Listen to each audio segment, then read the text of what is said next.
You're listening to the Hot Topix Podcast with Psycho 4081, the lovely Lady Lamb Chop, and the fabulous Felonious Feather. Let's get into it. Good day, everyone. This is Psycho 4081 for the Hot Topix Podcast, another solo podcast. And we're going to talk about immigration and some of the things that's been going on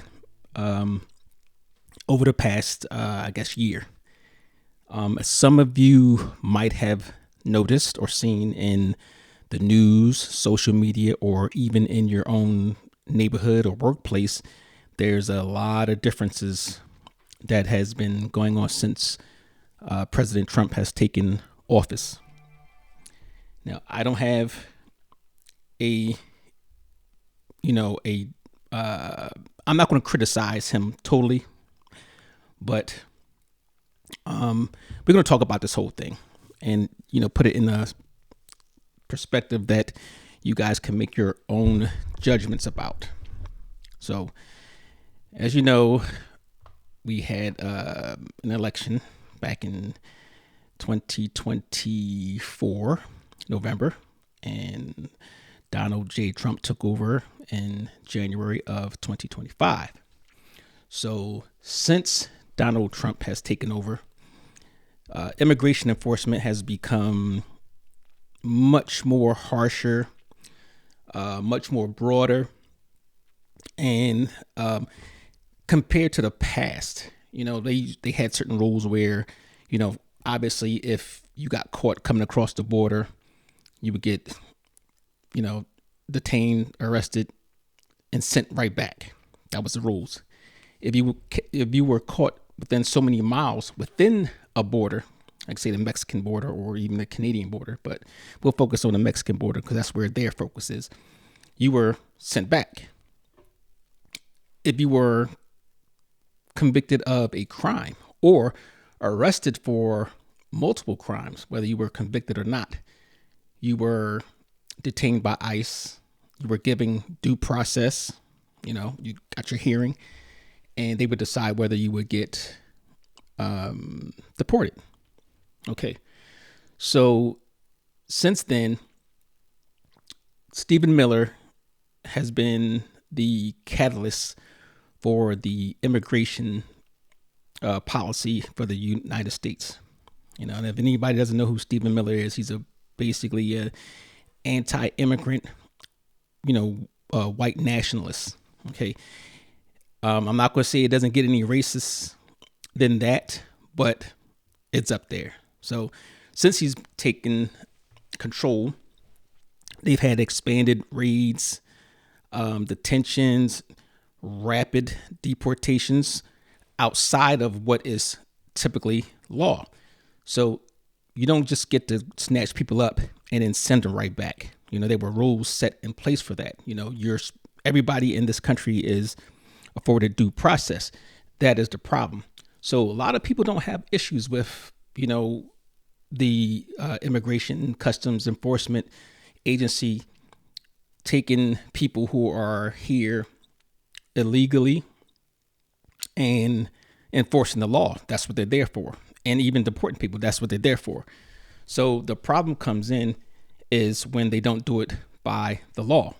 Okay, that is the problem, and how it's enforced. So, and you've heard of the guy that got sent back to El Salvador without, getting his due process, and I mean complete due process. And the administration actually violated the court order. Okay, so not only that, the current administration is violating law. Now, in the United States, we have a system of checks and balances. And when those checks and balances fail, now we have a constitutional crisis. So just to give you some ideas of what's different, because I've heard people say, well, Obama, they didn't have a problem when Obama deported, millions of illegal aliens, but Obama did it in accordance with the law. Okay.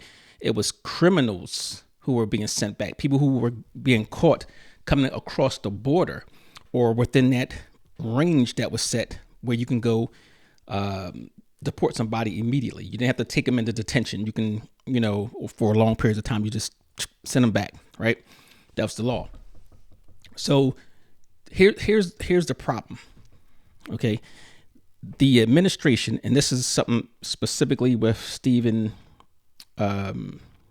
Miller, they set us a particular target of roughly 3,000 immigration arrests per day.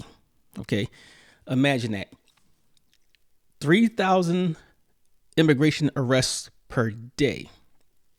Now, some of you out there may be law enforcement officers, and, you could probably relate to this, that, there's a certain quality that is sacrificed when you put in certain quotas, especially when you're talking about arrest quotas.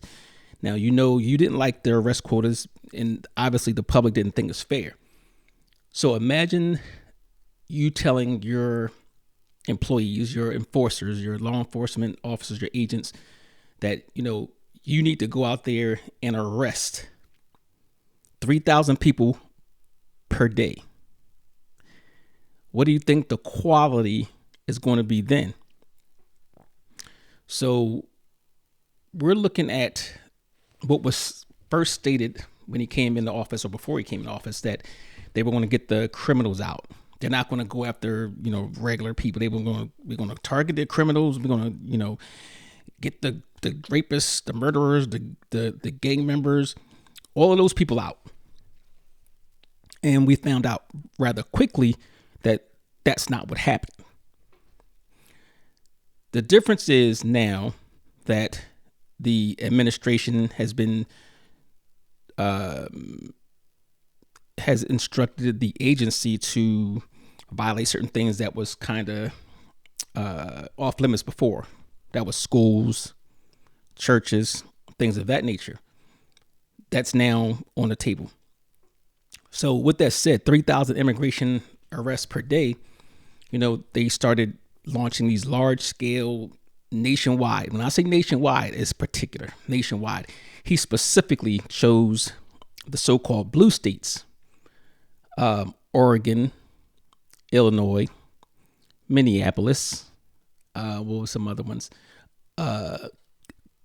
California, and I believe it was Maryland as well.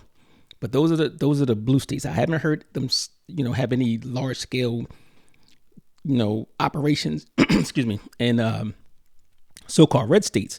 Now, to do that, you have to have the manpower, and this is what the strategy was kind of dismissed before, because they set this ridiculous target of getting 20 million illegal immigrants out of the country. So what they did was they called up, the National Guard. That in itself was kind of a problem, because that's a violation of law, and it was enforced in the certain courts. If anybody didn't know, the National Guard is under the jurisdiction of the governor of the states. And certain circumstances, the president can call up the National Guard. And the fight was that most people who had any sense thought that it did not meet the requirements, but he did it anyway. So to go on, they called up the National Guard. They hired a lot of ICE agents. Now, so recently I saw a video where, and this is why I love people sometimes, they have a point to prove, and they're going to prove it and share it with the world. A lady who applied to ICE to be to work for their agency, whatever, would, under normal circumstances, would not have made the cut. She would have failed her drug test. They let her through. She had a questionable, in their perspective, questionable social media activity that she was proud of. She barely did the minimums, and they hired her anyway. Okay. Now, the administration didn't have money. It was trying to save money for all these different things, cutting, what was it? 300,000 jobs or 700,000 jobs, but they gave ICE a $50,000 signing bonus. $50,000, right? So anyway, she puts the video on and she's telling her whole process and her ordeal, and it let everybody know and actually confirmed some suspicions that ICE is hiring unqualified people. So when you see all the videos that people share, and this is the age of technology, so everybody has a video, everybody has a camera on their phone. People are sharing these videos of how things are being done. So it kind of gave them validity to what they were saying. You guys are not trained. You guys are not professionals. And there were some allegations that a lot of them that was hired were like Proud Boys. These are like racist extremists, or I would say right-wing extremist groups. So if you have that, how do you think the job is going to be done? We have the situations where U.S. citizens are being yanked up, but let's not go too far. Let's follow the script here. So now what they have been doing is going into certain places, and the places that they choose really is more or less a Trump revenge thing. Like he's using the Department of Justice and all his government agencies to target political foes, basically, and launch large-scale raids in workplaces. Now, mind you, they're supposed to be going after criminals and gang members and all this type of stuff. You're raiding workplaces. You're talking about restaurants, farms, whatever, residential neighborhoods. The Supreme Court actually had the nerve to rule that it was okay in a smaller scope for them to have probable cause to detain somebody just by the way they look or where they hanging out, or even if they have an accent. If that's not 1930s Germany, I don't know what is. So that's what's been happening. They had increased deportation flights, including removals to third countries where migrants have no ties, have never been there at whatsoever. And that was part of that promised mass deportation campaign. So here's problem number 2, 3, 4, whatever it is. Here's the big problem. How fair is it to take somebody? Just imagine, let's put yourself in that place, and you have, you're in another country. You move there, whether legally or illegally, who cares? But you're there, and you get deported. Instead of them sending you back to the U.S. where you were born and raised, and you just happen to be in another country, staying, hanging out. Maybe you met a significant other, whatever it is, and they say, well, we're not going to send you back to the United States. We're going to send you back. We're going to send you to, let's say, South Sudan, where they're actually having, war, civil problems. It's a war zone. Or send you to El Salvador and put you in a prison. You have no ties to it. You don't speak the language. You have nothing to do with it whatsoever. How fair is that? Okay, so that's a huge problem. Now, for those who want to compare what was done in the past and say, oh, well, Obama did it or such and such did it, that was not done.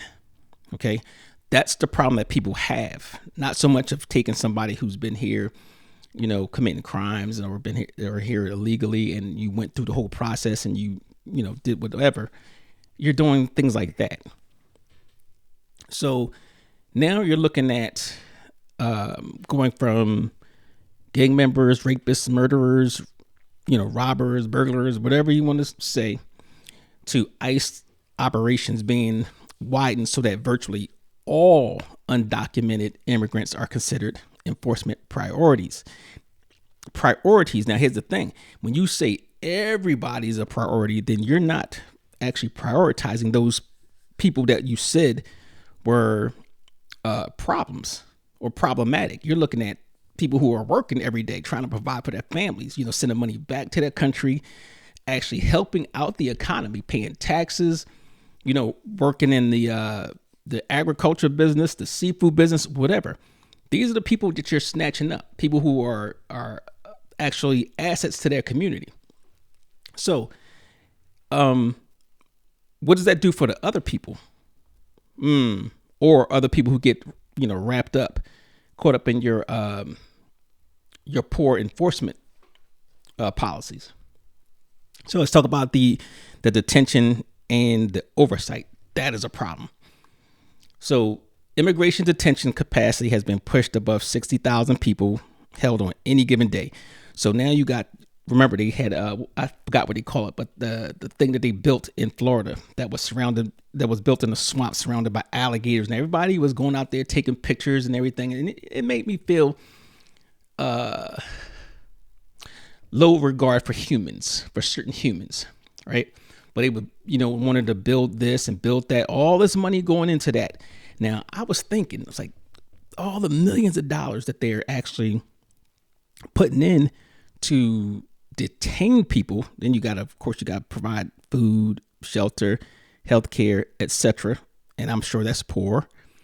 But not only that, that money probably could have been used in a more positive way to say, hey, I know why you guys are here. Get yourself documented. We'll document you. We'll put you on, such and such. Return to your country and go through the process, that way legally. Or using that money to assist in fixing the problems that people are leaving their country for. So now the issue again, 60,000 people held on any given day. And that's using private prisons, former military bases. They wanted to use, I don't know if they did already, but I know they wanted to use Guantanamo Bay and all these other facilities, right?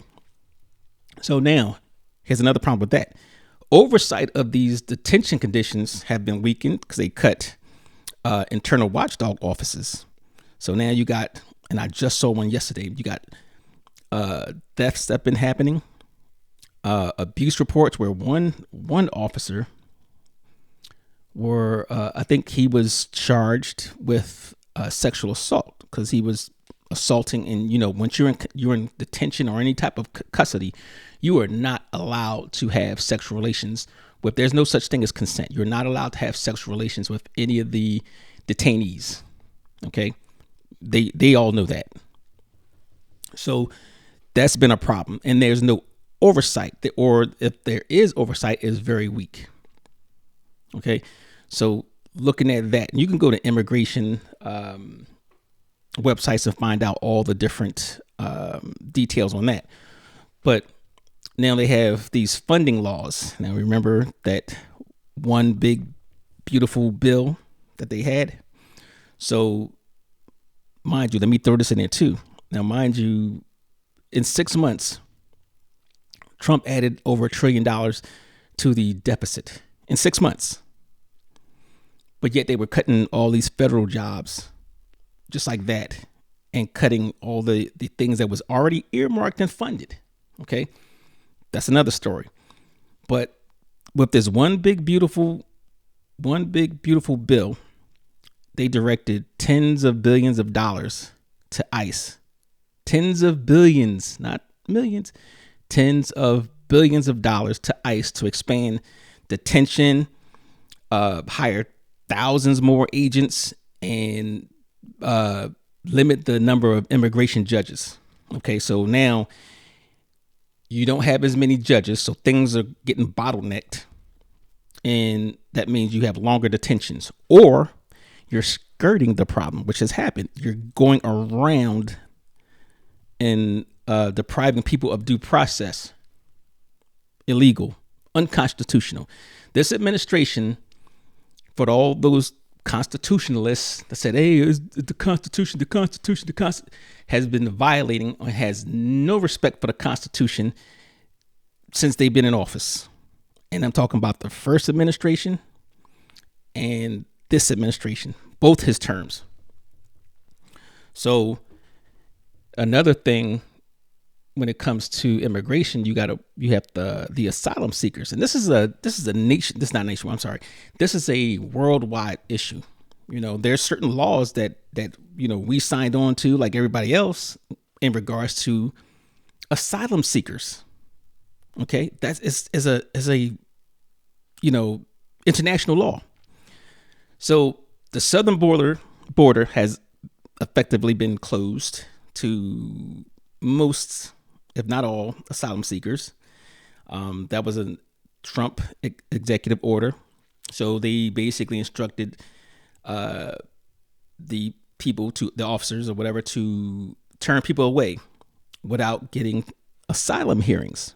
Now, again, typically what happens when somebody gets to your border, you're supposed to give them a hearing to see if they qualify for asylum. That's afforded to Americans as well. Anybody who goes to another country and they want to seek asylum, they get a hearing, and they'll determine whether they are allowed to come in, or sometimes either they'll let them in and say, okay, we'll give you asylum, but we're going to send you somewhere else, and you agree to it or whatever. However it's done, that's what happens. So basically, the southern border was effectively closed. People hear that he closed the border, and people will say, well, he closed the border to illegal immigration. No, illegal immigration, they're going to come through, whether they use those tunnels or climb right over that weak wall that they have erected. So that's problematic. And they reinstated that remain in Mexico policy. Basically, had the asylum seek. Now, when we see the Mexican border, they're not all Mexicans. They're people that came up through Mexico, maybe be from Central America, the Latin American countries of Honduras, El Salvador, Nicaragua, Belize, whatever. They come through to the border to get asylum. And they were forcing this policy, which makes them remain in Mexico, which I don't even have an issue with that. I really don't. But it leaves them in dangerous conditions. Okay. So now they're being targeted for every reason under the earth. You can use your imagination. That's an issue. And I understand that the government's position on that. That's a lot of money that's being spent for that, and people were taking advantage of that. So I don't have an issue with that. But again, there's a good and a bad to that.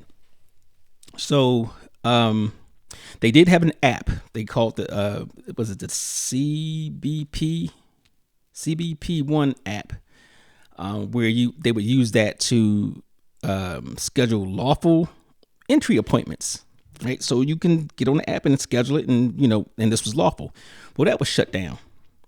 So now, you don't even have a way to do it, or they cut it a way to do it legally. And, that in itself, I think is not right. Even if you do minimize it, you had an app that was set up to do things legally, and you shut it down. So that just tells you what's going to happen. Now, here's the big thing that people have an issue with. It's the enforcement and the pressure that's being put on states. So the administration has been doing a lot of things, and this administration has, and this is not secret information. This is anybody who denies it, you have your head stuck in the sand. This is nothing surprising. This administration basically has been trying to strong arm, blackmail, whatever you want to call it, states or local jurisdictions into complying with their, unfair policies. So when we talk about the interior enforcement, we're talking about anything outside of that distance from the border, right? So now, instead of having border patrol, ICE, customs, whatever, be in that particular area doing what they're supposed to do, or coming and picking up criminals from prisons or courthouses that are ordered to be deported, this is what they've been doing. They move further into the interior, and some of them are not getting support from local law enforcement because it's not their job. That's not within their jurisdiction. So they're getting collaboration from federal agencies. You might have Border Patrol, ICE, FBI, any agency that's on a federal level when it comes to law enforcement of some sort.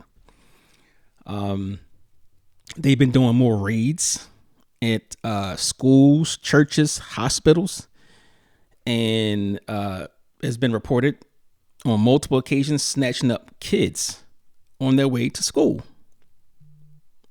Okay. And I don't know what type of person would think it's okay to snatch up a kid on their way to school. You leave your home and expecting, that you're going to go to school, get your education, come back, whatever, or you send your kid out to go to school, and next thing you know, your kid doesn't come back home. Right? So some of the other things that was added, he threatened to withhold federal funds and even, persecute. I'm using the word persecute, but prosecute or use the DOJ to investigate certain state or local officials, elected officials, some nonprofits, because they weren't cooperating with immigration enforcement. And it's almost like you have a gangster or a criminal organization, using a heavy hand for people to, comply with their orders. So that's problematic. And I would like to know, for you guys, if anybody's listening, what are your thoughts on that anyway? And I know you've seen the news, but what's your overall thoughts on these things? So some of the other things, some people have legal status. They're legally here. They have protected status for a number of reasons. And this is one of the things that kind of makes me think that, or I'm going to say confirm my thoughts on their motives for doing this. It's not the fact that, immigrants are committing crimes or, throwing damage to the communities or the economy, because they're not. So they've rolled back the legal protections, even of the temporary ones. They've canceled or restricted certain things and basically placed hundreds of thousands, probably millions of people to risk of deportation, right? People that was here legally getting visas canceled because one example, because they wrote an article in the paper that criticized Israel, right? And again, it goes back to, for people who can remember, or people are still around from, World War II and Nazi Germany, or historians that can actually, relate this. Well, they had a nationwide registration and data collection system, right? That expanded, and it required the people who are non-citizens. That means teenagers, adults, children, whatever, to submit to extensive biometric and, personal information procedures or face detention. Now, I don't have a problem with that. If you are a non-citizen and you're here, just like I applied for a Nigerian visa, I had to submit to biometrics and give them all types of information, whatever. I don't have a problem with that, right? Okay, that's cool. But it's the rest of the stuff. So now, it's what was this according to, what is this? I'm trying to, my references here. American Immigration Council. They said advanced vetting and expanded use of government databases have increased surveillance of immigrant communities, raising concerns about civil liberties and racial profiling. Now, all right, let me give you an example why this is seriously problematic. So, ICE pulled over a motorist on the highway. And the reason for that was with their technology, their database or whatever, the person who was on the registration was a male, and the person was deemed illegal or possibly illegal. The person driving the car was a woman. Matter of fact, it was a white woman.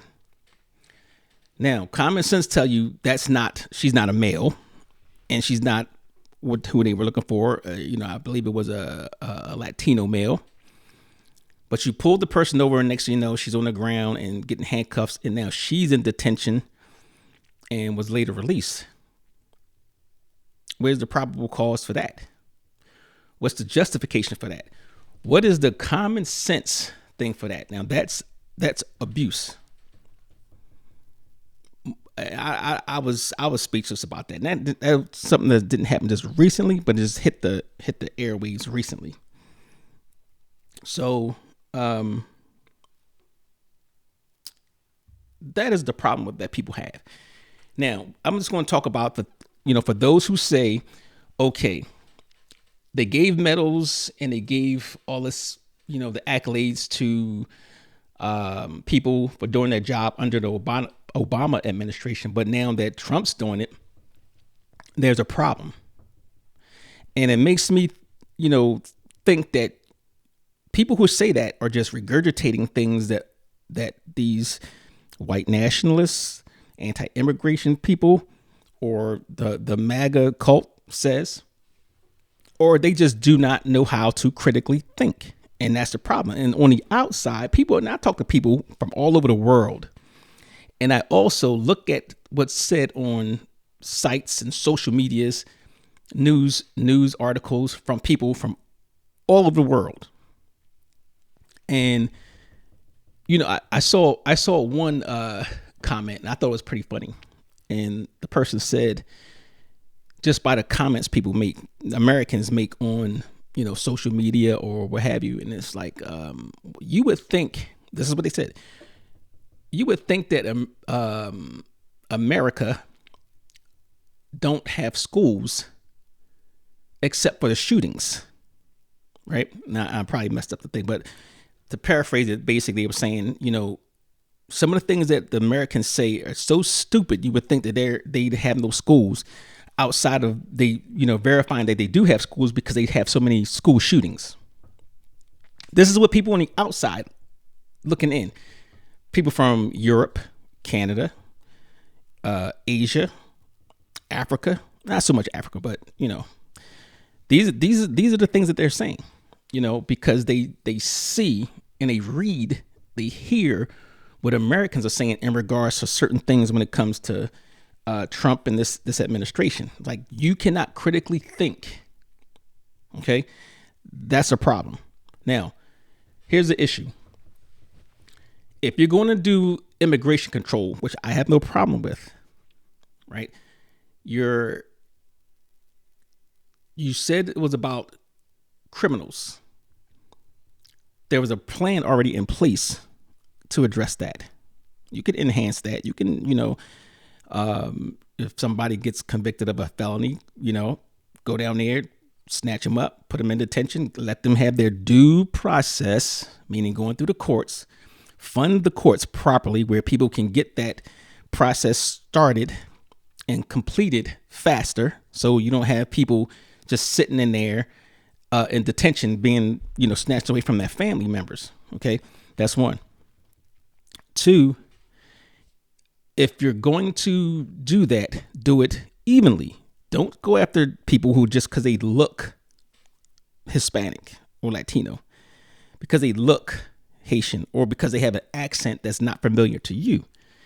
Snatching up people going into Walmart in the parking lot, just detain them just to ask them, are you legal here? Were you born in the U.S. just because they look Latino?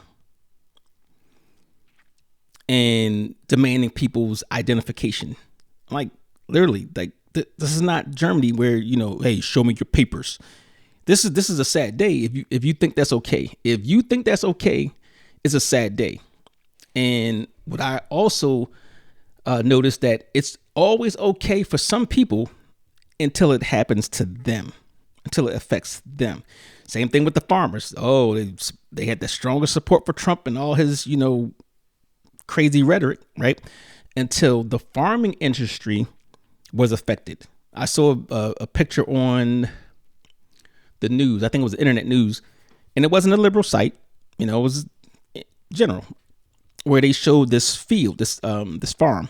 It was acres. It was the biggest. It was just acres and acres of tomatoes rotting on the ground, on the plants, just acres of it, because they didn't have anyone there to pick the fruit, because they all left or moved to a different place because they were scared. Now, how does that affect us? Okay, I'm going to tell you, for those who don't know. It makes prices go higher than they already was or were, for those English majors. So you're causing less food. That's less food available. The prices go high. And now you have people who would normally be working that are not getting paid. That's not contributing to the economy. And the economy, for those who don't know, and I know a lot of people don't know, economy really measures the spending power of your area. So let's say when you have a thriving community or a thriving nation, people are spending money. They're spending money. You're getting that full turnaround, right? And when people don't have money to spend, that's when the economy slows down, because that affects us like a chain event. Things slow down. So when it comes to the immigrants here, whether they're undocumented, documented, but they overstayed their visa, whatever it is, they still contribute billions. Okay, I didn't say millions. I said billions to the economy, because they still pay taxes. They still go to the stores and, buy groceries. They rent homes. They buy clothes. They pay for gas, buy automobiles or drive automobiles, whatever it is. And they still pay the gas tax. They still pay the sales tax. They still, if they're working in restaurants, they're still paying state tax. Those are things that go back into the economy and into the government in the form of tax revenues. That's the money that goes back into businesses in the form of revenue. Okay. And then obviously the business pay taxes as well. So when you're looking at people, the idea of snatching up everybody in this country who overstayed their visa or don't belong here. I'm not going to say don't belong here, but that overstayed their visa or came here undocumented, which is wrong. Make no mistakes. It's wrong, period. I'm not going to say it's right. You come here, documented, you do what you need to do it legally, right? So I'm not going to defend that at all. But the whole idea of spending billions of dollars, think about this, spending billions of dollars to snatch up people only to cost us more billions of dollars in revenue, more billions of dollars in higher prices, more billions of dollars in lost wages or what have you. The whole chain of events that starts when you do that. Every economist will tell you that doesn't work. Matter of fact, if you go back to, I think it was 1970 something, where Ronald Reagan and George Bush, the first one, George H.W. Bush, were debating in the Republican primary events, right? they were asked about the immigration. This was way back then, because I think Reagan came in 1980. So this had to be 1979, somewhere around there. And both of them, Reagan, the Republican god, and Bush, both said that you have to have a way of providing pathways for, now I'm paraphrasing, pathways for citizenship, or just get them documented where they can get work visas. Okay. It said it didn't do any good. And they laid out several reasons why, not just, because it was illegal and all that type of stuff. They laid out, both of them laid out several reasons why yanking up people here and sending them back did not help the U.S., didn't help the Americans. Okay. It was just ridiculous. So that's basically what it comes down to. You go look at what's happening in Minnesota. A woman gets shot. Come on now. And then if you're hiring these white nationalists or these right-wing extremist people, or you don't know who you have. I'm a supporter of law enforcement. I'm former law enforcement. But if you're not scrutinizing who you have or people who are pushing these buttons, that is problematic. And you're going to get what you put out. So that's a problem. Look at Minnesota. Look at Oregon, as a matter of fact, or another blue state. They were saying, oh, they need to send the National Guard in there for this and that, whatever. And it was going to hell, blah, blah, blah. And then you had thousands of people posting videos like, what problems? You're talking about somebody walking around in a dancing bear or dancing Pokemon outfit, whatever it was. Sensationalism. It's ridiculous. Now, to their point, we do have some issues in certain places with undocumented immigrants. We do have it. Okay. But there's ways to address it. And going door to door illegal is not the way of doing it. Stopping people going to work is not the way of doing it. Doing raids in a restaurant is not the way of doing it. Doing raids in a church or school is not the way of doing it. Making arbitrary traffic stops because somebody looks like an immigrant is not the way of doing it. Now, how ironic is that you're targeting people who looks like an immigrant, which translates to a non-white, but in a country of immigrants, a country that was formed from immigrants, whether it be the Europeans, and I'm saying the Irish, the English, the French, the German, the Chinese, the Africans, and we know how they got, the majority of them got here, right? How do you say that if somebody looks like an immigrant, you can stop them? How do you reasonably say that? This is a country of immigrants. This is not a country of just European white people. They're immigrants as well. Okay. So that's why we have this issue with immigration. We don't have a problem. Most of us do not have a problem with people or agencies enforcing the law. It's how you do it. The ends do not justify the means. And I can give you 1,000 examples of why it doesn't. So that's enough for today, I guess. But anyway, if you guys have any questions or comments, whether it be positive, negative, or you want to bring any, scholarly references or whatever, I'm open to it. You can email us at hottopixpodcast@gmail.com. That's HOTTOPIX podcast@gmail.com. Let us know. Next podcast, I'll probably open it up to have live conversations. You can call in, and you can, I say call in, but you can get on to the website at hottopixpodcast.com and look at events, and there'll be a way where you can actually log in to join me on the podcast.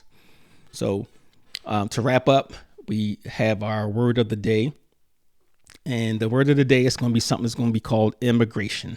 Immigration is our word of the day. So for those who are new, those who don't know, who missed it, that we will have a word of the day for every episode. And if you get the word of the day for every episode within a month, within that particular month, and this is the month of January, then you will have the opportunity to win a prize. And the prize could be anything. It could be cash. It could be merchandise. It could be event tickets, which I am very, in favor of. So you would email us when you get all the words of the day for that month. You email us and give us the words of the day. Everything's time-stamped, and we'll announce the winner. So that's all. And let me give a shout out to my co-hosts who are not here. The lovely Lady Lamb Chop and the felonious Feather. Okay. You guys take care. Be good, be safe, and catch us on the next one. Thank you, family, for listening to the latest episode of Hot Topics. As usual, listen, like, share, subscribe. Ta!